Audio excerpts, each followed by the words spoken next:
ওং নমো ভগবতে বাসুদেবায়। ব্রাহ্ম মুহূর্তে ঘুম ভাঙলে তা কিসের সংকেত দেয়? ঘুমের অভ্যাস সকলের সমান হয় না। কেউ খুব ভোরবেলা ঘুম থেকে ওঠেন, কারো অভ্যাস আবার দেরিতে ঘুম থেকে ওঠার। তবে একথা আমাদের সকলের জানা যে ভোরবেলা ঘুম থেকে ওঠার অভ্যাস অত্যন্ত ভালো, বিশেষ করে যদি ব্রাহ্ম মুহূর্তে ঘুম থেকে ওঠা যায়। এখন প্রশ্ন হলো, ব্রাহ্ম মুহূর্ত ঠিক কোন সময়টাকে বলা হয়? ব্রাহ্ম মুহূর্ত হলো রাত 3টে থেকে ভোর 5টার মধ্যে যে সময়কাল, সেটা। এই ব্রাহ্ম মুহূর্তে ঘুম যদি হঠাৎ ভেঙে যায় তাহলে তা খুবই শুভ সংকেত বলে মানা হয়। অনেকের জীবনে এইরকম হয় যে গভীর ঘুমের মধ্যে হঠাৎ 3টে থেকে 5টার মধ্যে ঘুম ভেঙে গেল। 1-2 দিন নয়, বেশ কয়েকদিন যদি এই ঘটনা ঘটে তাহলে জানতে হবে আপনার শুভ সময় আসন্ন। এই সময় যদি কোনোভাবে হঠাৎ ঘুম ভেঙে যায় তাহলে আবার দ্বিতীয়বার ঘুমিয়ে পড়তে নেই। তৎক্ষণাৎ বিছানা ছেড়ে উঠে হাত মুখ জল দিয়ে বেশ কিছুক্ষণ চুপ করে বসে থাকতে হয়। তারপর আপনি যে ঈশ্বরের প্রতি সবচেয়ে বেশি বিশ্বাসী, সেই ঈশ্বরের কাছে নিজের মনের প্রার্থনা জানাতে হয়। মনে করা হয় এই সময় প্রার্থনা খুব দ্রুত পূর্ণ হয়। ভারতীয় সংস্কৃতি অনুসারে ব্রহ্মা হলেন সৃষ্টির দেবতা, তাই ব্রাহ্ম মুহূর্ত হলো স্বয়ং ব্রহ্মার সময়। আধুনিক চিকিৎসাশাস্ত্র অনুসারে ব্রাহ্ম মুহূর্তে ঘুম থেকে উঠলে আমাদের শরীরে মেলাটোনিন হরমোন ক্ষরিত হয়, যা আমাদের শারীরিক ও মানসিক স্বাস্থ্য ভালো থাকে। জেনে নিন ব্রাহ্ম মুহূর্তে ঘুম থেকে ওঠার উপকারিতা। মস্তিষ্কের ক্ষমতা বাড়ে। এই বিশেষ সময়ে ঘুম থেকে উঠে হাত মুখ ধুয়ে আধ ঘন্টা প্রাণায়াম করলে মস্তিষ্কের ক্ষমতা বৃদ্ধি পায়। সেই সঙ্গে গৃহস্থের অন্তরে পজিটিভ শক্তি এতটা বেড়ে যায় যে জীবনের পথে নানা বাধা সরিয়ে তিনি অগ্রসর হতে পারেন। জ্ঞানের বিকাশ। ভোর হওয়ার 1.5 ঘন্টা আগে ঘুম থেকে উঠে প্রকৃতির মাঝে কিছু সময় কাটান। দেখবেন দিনের পর দিন এমনটা করলে আপনার ভাবনা চিন্তায় ফারাক আসতে শুরু করবে। সেই সঙ্গে মন এতটাই শান্ত হয়ে যাবে যে রাগ দূরে পালাবে। পজিটিভ এনার্জি বৃদ্ধি।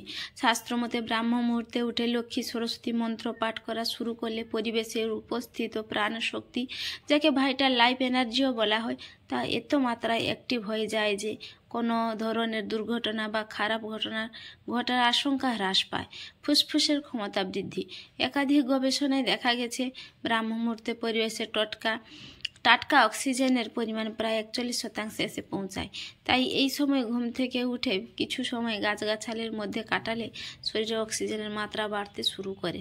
ফলে একদিকে যেমন ফুসফুসের ক্ষমতা বৃদ্ধি পায়, তেমনি শরীরের গুরুত্বপূর্ণ অঙ্গগুলির ক্ষমতাও বাড়তে থাকে। ওজন কমে। সম্প্রতি প্রায় 90,000 মানুষের উপকার করা এক গবেষণায় দেখা গেছে সকাল সকাল ঘুম থেকে উঠলে শরীরের অন্দরে এমন কিছু পরিবর্তন হতে শুরু করে যে তার প্রভাবে মেদ ঝরার প্রক্রিয়া ত্বরান্বিত হয়। ফলে ওজন নিয়ন্ত্রণে আসে। রক্তে শর্করার মাত্রাও ঠিক থাকে। ব্রহ্ম মানে জ্ঞান এবং মুহূর্ত মানে শুভ সময়কাল। ব্রহ্ম মুহূর্ত জ্ঞান উপলব্ধির পক্ষে শুভ সময়কাল। আয়ুর্বেদের একটি গ্রন্থ অষ্টাঙ্গ হৃদয়ে বর্ণিত হয়েছে যে ব্রহ্ম মুহূর্তে ঘুম থেকে জেগে ওঠার অভ্যাস মানুষের আয়ু বাড়ায় এবং রোগ এড়াতে সহায়তা করে। ব্রহ্ম মুহূর্ত আমার একান্ত সময় নতুন করে সংজ্ঞায়িত হয়েছে। ব্রহ্ম মুহূর্তে ঘুম থেকে ওঠার গবেষণালব্ধ সুবিধাসমূহ international journal of jug and allied sciences এর বিবৃতি অনুসারে ভোর হওয়ার ঠিক আগের সময়কালে বায়ুমণ্ডলে জায়মান অক্সিজেন উপস্থিতি থাকে। এই জায়মান অক্সিজেন সহজেই হিমোগ্লোবিনের সাথে মিশে গিয়ে অক্সি হিমোগ্লোবিন গঠন করে, যার নিম্নলিখিত সুবিধাগুলি রয়েছে। রোগ প্রতিরোধ প্রণালীকে সহায়তা করে, প্রাণবন্ত করে তোলে, রক্তের পিএইচ ভারসাম্য বজায় রাখতে সাহায্য করে, ব্যথা বেদনা এবং খিঁচুনি লাগা থেকে মুক্তি দেয়, খনিজ এবং ভিটামিনগুলি শ্বসন বৃদ্ধি করে। 5টি কাজ একান্ত সময়ে করণীয়। আমাদের পূর্বপুরুষরা বুঝতে পেরেছিলেন যে ব্রহ্ম মুহূর্তে নির্দিষ্ট কিছু কর্ম নিজের চেতনার সঙ্গে সমন্বয় স্থাপন করতে পারে। এই কর্মকাণ্ড ব্যক্তিগত ও জাগতিক উভয় ক্ষেত্রেই সহায়তা করে। নিজের জীবনে এই সময়কালকে বিশিষ্ট এবং ফলপ্রসূ করে তুলতে ধর্মশাস্ত্র, ধর্ম সম্পর্কিত হিন্দু গ্রন্থ এবং অষ্টাঙ্গ হৃদয় এর মতো প্রাচীন গ্রন্থগুলি নিম্নলিখিত সুপারিশ দেয়। 1. ধ্যান। ধ্যান হলো নিজের চেতনার সঙ্গে মিলিত হওয়ার সবথেকে ভালো উপায়। আর সারা বিশ্ব যখন নিদ্রামগ্ন, তখন ধ্যানের চেয়ে আর ভালো সময় কি হতে পারে? এই সময়ে আপনার সচেতনতার মাত্রা সবচেয়ে ভালো থাকে। সহজ সমাধি ধ্যান হলো অন্যতম সেরা ব্রহ্ম মুহূর্ত ধ্যান। 2. জ্ঞান সম্পর্কযুক্ত পড়া অথবা শোনা। অষ্টাঙ্গ হৃদয় অনুসারে আধ্যাত্মিক জ্ঞান ও প্রজ্ঞা উপলব্ধি করার জন্য ব্রহ্ম মুহূর্তই সবচেয়ে উপযুক্ত সময়। প্রাচীন ধর্মগুলি অনুসন্ধান করুন বা জ্ঞানের সহজ মতবাদগুলি পুনরায় উদ্ঘাটিত করুন।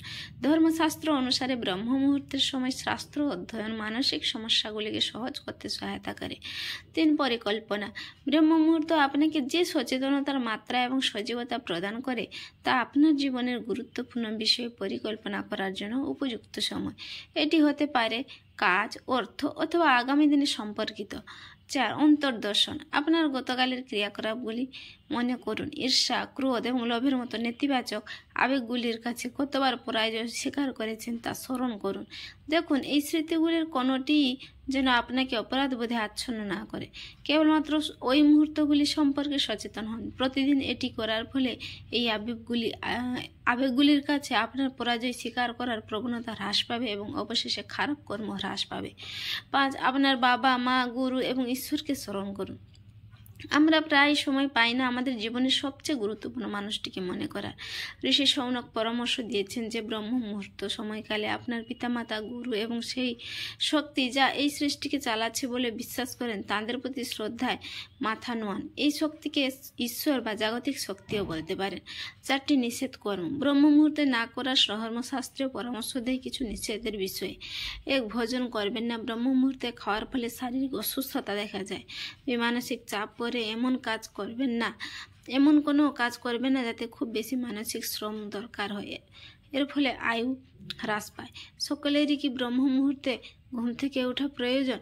অষ্টাঙ্গ হৃদয় অনুসারে কেবলমাত্র সুস্থ সবল মানুষেরই ব্রহ্ম মুহূর্তে শয্যা ত্যাগ করবেন। এই পাঠ্যগ্রন্থ নিম্নলিখিত ব্যক্তিদের ব্রহ্ম মুহূর্তে ঘুম থেকে উঠতে নিষেধ করেছেন। 1. গর্ভবতী মহিলা। 2. শিশু। 3. প্রবীণ ব্যক্তি যারা আগে থেকেই এই সময়কালে ঘুম থেকে ওঠার অভ্যাস নেই। 4. অসুস্থ ব্যক্তি, শারীরিক ও মানসিক কোনোভাবেও। 5. যে ব্যক্তির আগের ভোজনটি হজম হয়নি, মলত্যাগ না হওয়া ভোজন হজম হয়নি ইহা নির্দেশ করে। হরে কৃষ্ণ। রাধে রাধে।